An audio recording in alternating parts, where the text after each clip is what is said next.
Threads são uma ferramenta em Java que ajudam o programa a operar mais eficientemente, fazendo múltiplas tarefas ao mesmo tempo e dividindo o processamento de forma mais dinâmica.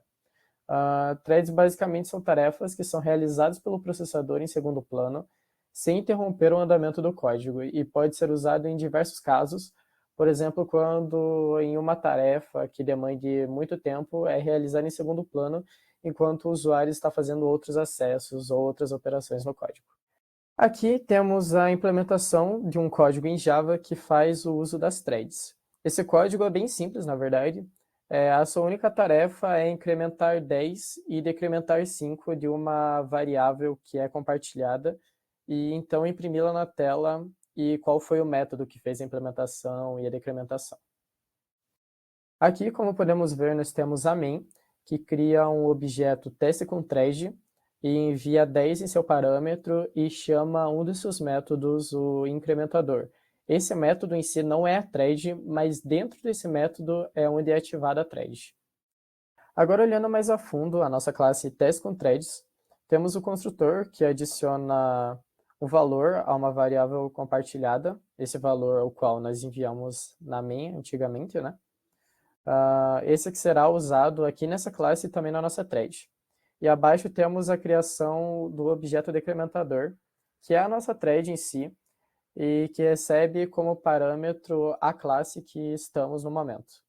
Agora, vendo o método incrementador, podemos ver algumas coisas um pouco diferentes do que nós geralmente vemos nos códigos até agora. Nós primeiro temos uma chamada de método, que é um pouco diferente, o start.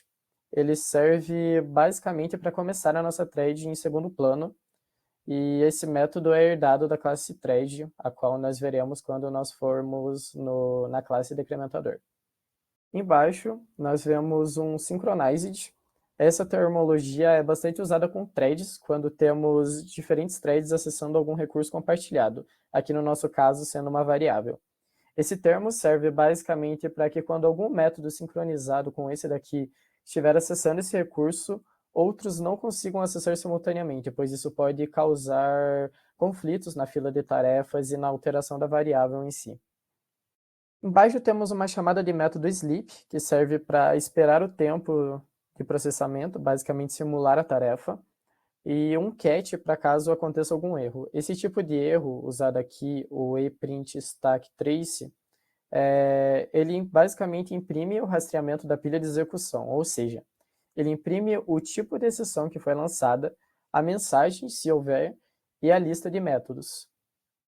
Agora vamos olhar a nossa thread decrementador.